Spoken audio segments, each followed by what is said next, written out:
Hi everyone. ఈరోజు మీకు నేను అల్లం పచ్చడి ఇంట్లో చాలా ఈజీగా ఎలా చేసుకోవాలనేది చెప్తున్నాను. ఈ వీడియో ఎక్కడ స్కిప్ చేయకుండా చూడండి.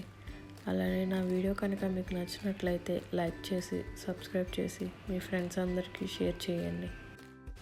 అలానే ఈ పచ్చడి మీకు టిఫిన్లో కానీ రైస్లో కానీ చాలా బాగుంటుంది. మీరు ఈ పచ్చడిని స్టోర్ చేసుకోవచ్చు కూడా, 1 year పాటు ఉంటుంది. అల్లం పచ్చడి ప్రొసీజర్ చూద్దాం రండి. అల్లం ఒక 100 grams ఇలా ముక్కల కింద కోసుకొని ఎండలో ఆరబెట్టుకొని తడి మొత్తం పోయేంత వరకు ఉంచుకోండి. ఇలా చేసుకుంటే ఎక్కువ రోజులు స్టోర్ ఉంటుంది. బెల్లం ఒక 250 grams. కరివేపాకు ఇలా 3 రెమ్మలు తీసుకుని కడిగి ఆరబెట్టుకున్న తర్వాత డ్రై రోస్ట్ చేసుకోవాలి. డ్రై రోస్ట్ చేసుకున్న దాన్ని ఇలా పొడి కింద చేసుకోవాలి. ఇలా పొడి కింద చేసుకోవడం వల్ల పచ్చడి మీకు చాలా రుచిగా ఉంటుంది, అలానే ఎక్కువ కాలం ఉంటుంది. చింతపండు ఒక 100 grams తీసుకుని హాట్ వాటర్లో ఇలా నానబెట్టుకోవాలి. సాల్ట్ ఒక 50 grams సరిపోతుంది. సరిపోలేదు అనిపిస్తే లాస్ట్లో మిల్క్ కావాలంటే వేసుకోవచ్చు. 100 grams పచ్చికారం తీసుకోండి.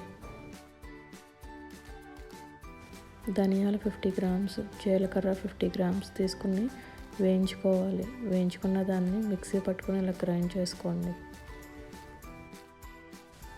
చింతపండు సాల్ట్ కలుపుకొని ఇలా స్మాష్ చేసుకోండి. స్మాష్ చేసుకున్నప్పుడు మీకు తొక్కు వస్తుంది. ఆ తొక్కు పక్కన పెట్టుకొని చింతపండుని సపరేట్ చేసుకోండి.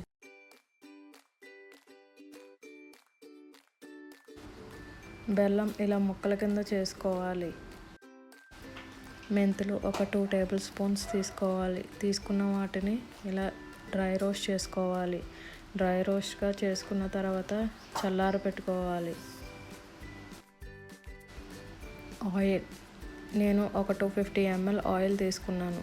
సన్ఫ్లవర్ ఆయిల్, గ్రౌండ్నట్ ఆయిల్ కూడా యూస్ చేసుకోవచ్చు మీరు. ఇప్పుడు మిక్సీ చేసుకోవాలి. డ్రై రోస్ట్ చేసుకున్న మెంతులు ఉన్నవి కదా, అవి ఇలా పౌడర్ లాగా మిక్సీ చేసుకోవాలి. ఆ తర్వాత మనం ముందుగా సన్ డ్రై చేసుకున్న అల్లం ముక్కల్ని ఇలా పేస్ట్ లాగా చేసుకోవాలి. బాగా మెత్తగా అయ్యేంత వరకు చేసుకుంటే మీకు పచ్చడి చాలా బాగుంటుంది తినడానికి కూడా. నేను చూసారు కదా ఎంత మెత్తగా గ్రైండ్ చేశానో. ఇలా మెత్తగా గ్రైండ్ చేసుకోండి. మిక్సీ గ్రైండ్ అవ్వట్లేదని వాటర్ వేసి గ్రైండ్ చేయకండి. మీరు చిన్న జార్లో వేసుకుంటే బాగా మిక్సీ అవుతుంది. అది పక్కన పెట్టుకున్న తర్వాత మీరు చింతపండు తీసుకోండి. చింతపండు కూడా ఇలాగే బాగా మెత్తగా గ్రైండ్ చేసుకోండి. నేను చూపించిన విధంగా గ్రైండ్ చేసుకోండి. గ్రైండ్ చేసుకున్న దాంట్లో ముందుగా మనం అల్లం గ్రైండ్ చేసుకున్నాం కదండి, అది దీంట్లో వేసుకోండి. ఆ రెండు కలిపి బాగా గ్రైండ్ చేసుకోండి. రెండు బాగా మిక్స్ అయ్యేంత వరకు గ్రైండ్ చేయండి. మీరు ఎంత బాగా గ్రైండ్ చేస్తే మీ పచ్చడి అంత రుచిగా ఉంటుందండి. ఇలా గ్రైండ్ చేసుకున్న దాంట్లో మనం ముందుగా డ్రై రోస్ట్ చేసుకున్న కరివేపాకును కూడా దీంట్లో వేసుకోండి. దీంట్లోనే మనం ముందుగా గ్రైండ్ చేసి పక్కన పెట్టుకున్న మెంతి పొడిని కూడా దీంట్లో వేసుకోండి. వేసుకున్న తర్వాత బాగా గ్రైండ్ చేయండి. మొత్తం మిక్స్ అయ్యేంత వరకు గ్రైండ్ చేయండి.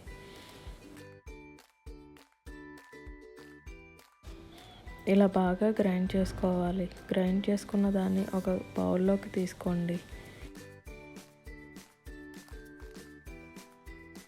ఇలా పక్కకు తీసుకున్న తర్వాత దీంట్లో కారం, ధనియాలు, జీలకర్ర పొడి వేసుకొని బాగా మిక్స్ చేయండి.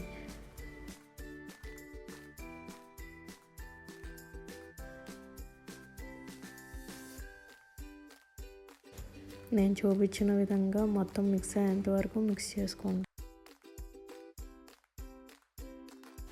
ఇప్పుడు స్టవ్ ఆన్ చేసి గిన్నె వేడైన తర్వాత ఆయిల్ పోయండి. ఒక 100 ml అందులో ఉంచండి. తాలింపు వేసుకోవడానికి ఉపయోగపడుతుంది.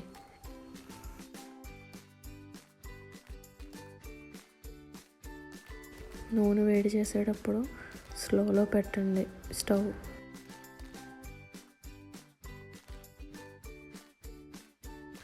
మీకు ఇలా చిన్న చిన్న బబుల్స్ కనిపిస్తూ ఉంటాయి, అంటే నూనె వేడి ఎక్కిందని.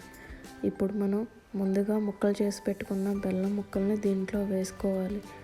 వేసుకొని బాగా తిప్పుతూ ఉండాలి. మధ్య మధ్యలో తిప్పుతూ ఉండాలి.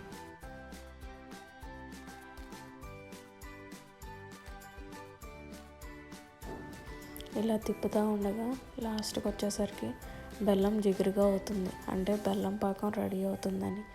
ఆ తర్వాత మీకు ఇలా కనిపిస్తుంది చూసారా, బబుల్స్ వస్తున్నట్టు, అంటే ఇప్పుడు పర్ఫెక్ట్గా బెల్లం పాకం రెడీ అవుతుందని.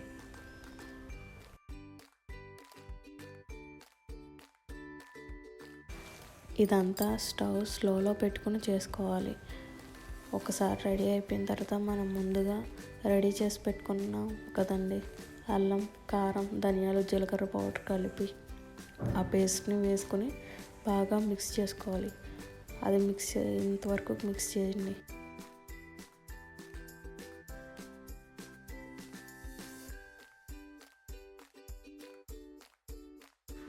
ఈ విధంగా మిక్స్ చేసుకోవాలి. అల్లం పేస్ట్ అండ్ బెల్లం బాగా మిక్స్ అవుతుంది కదా, మీరు చూసినట్టు ఉంటారు. ఆయిల్ అంతా సపరేట్ అయిపోయింది చూసారండి, అలా అవ్వాలి. మీకు ఆయిల్ ఎక్కువగా అనిపిస్తుంది కానీ మనం అదంతా రెడీ అయ్యేసరికి దానికి సరిపడగా ఉంటుందండి ఆయిల్. ఇప్పుడు చూసారు కదండి, ఆయిల్ మొత్తం దాంట్లో కలిసిపోయి మీకు అల్లం పచ్చడి ఎంత బాగా కనిపిస్తుందో, టేస్ట్ కూడా అంతే బాగుంటుందండి. ఇప్పుడు స్టవ్ ఆఫ్ చేసి పక్కన పెట్టుకోవాలి. తాలింపు వేసుకోవడానికి వెల్లుల్లి ఒక పెద్ద సైజు, కరివేపాకు 3 రెమ్మలు, ఎండుమిర్చి ఒక 3, అలాగే ఒక 2 టేబుల్ స్పూన్స్ ఆవాలు, 2 టేబుల్ స్పూన్స్ మెంతులు. తాలింపు వేసుకోవడానికి స్టవ్ వెలిగించి ఒక మూకుడు పెట్టుకుని అది హీట్ ఎక్కిన తర్వాత ఆయిల్ మనం ముందుగా మిగిల్చుకున్నది వేసుకోండి. ఆయిల్ కూడా హీట్ ఎక్కనివ్వండి. ఇలా చూస్తే మీకు బబుల్స్ వస్తున్నాయి కదా, అంటే ఆయిల్ హీట్ ఎక్కిందని. అందులో మనం వెల్లుల్లి రొబ్బలు చెదగొట్టుకుని వేసుకోండి. ఇలా వేస్తే మీకు స్మెల్ కూడా చాలా బాగుంటుంది, వెల్లుల్లి స్మెల్.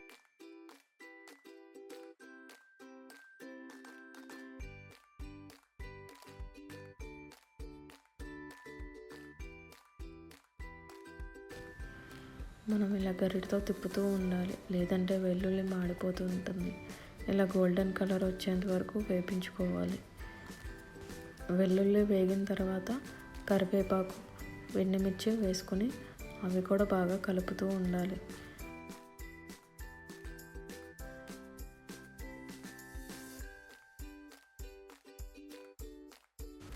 కరివేపాకు ఇలా క్రిస్పీగా వచ్చేంత వరకు వేపించుకోవాలి, అంటే మీకు అప్పుడు కరివేపాకు తాలింపు అంతా రెడీ అయిందని. ఆ తర్వాత మెంతులు, ఆవాలు మనం ముందుగా తీసుకున్నవి వేయించుకోవాలి. ఆవాలు చిటపట్లు ఆడుతూ ఉంటాయి, అవి చిటపట్లు ఆడటం తగ్గేంత వరకు వేపించుకోవాలి.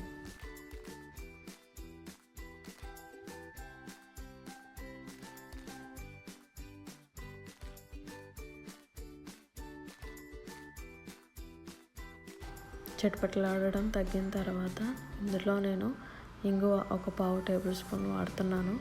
మీకు ఇంగువ టేస్ట్ నచ్చట్లేదు అంటే స్కిప్ చేయొచ్చు.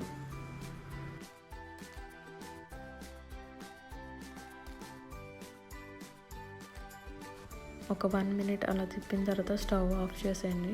స్టవ్ ఆఫ్ చేసిన వెంటనే ఈ తాలింపు ముందుగా మనం ప్రిపేర్ చేసుకున్న అల్లం పచ్చడిలో తాలింపు మొత్తం వేసుకోండి. తాలింపు వేసుకున్న తర్వాత బాగా మిక్స్ చేసుకోండి. ఇలా తాలింపు మొత్తం పచ్చడిలో కలిసేంత వరకు తిప్పుకోండి. ఇప్పుడు మీకు రుచి చూసుకుని రుచికి తగినంత ఉప్పు సరిపోలేదు అనుకుంటే కనుక సాల్ట్ వేసుకోవచ్చు. అంతే, మన అల్లం పచ్చడి రెడీ. ఎంతో సింపుల్ అండ్ ఈజీ ప్రొసీజర్లో అల్లం పచ్చడి ఇంట్లోనే మనం రెడీ చేసుకున్నాం చూసారండి. చిన్న చిన్న టిప్స్ ఫాలో అయితే సరిపోతుందండి. ఇది మనం ఎక్కువ కాలం నిల్వ ఉండాలంటే డ్రైగా చేసుకున్న ఒక గ్లాస్ జార్లో వేసుకుంటే ఎక్కువ కాలం ఉంటుంది. నేను చెప్పిన చిన్న చిన్న టిప్స్తో మీరు కూడా ఒకసారి ట్రై చేసి ఎలా ఉందో కామెంట్ సెక్షన్లో పోస్ట్ చేయండి. అలానే నా వీడియో కనుక మీకు నచ్చినట్లయితే లైక్, షేర్ అండ్ సబ్స్క్రైబ్ చేయండి. Thanks for watching.